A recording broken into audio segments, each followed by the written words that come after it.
কার কাছে বলিব আমার দুঃখের কথা?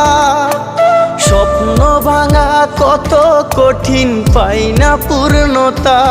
আমি কার কাছে বলিব আমার দুঃখের কথা?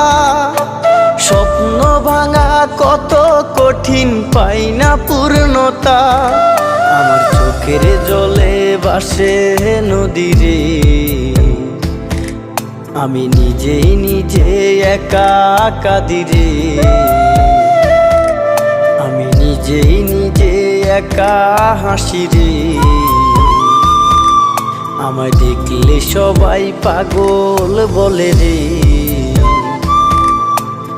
ওরে আমার মাটির পুতুল রে, ওরে আমার মাটির পুতুল রে।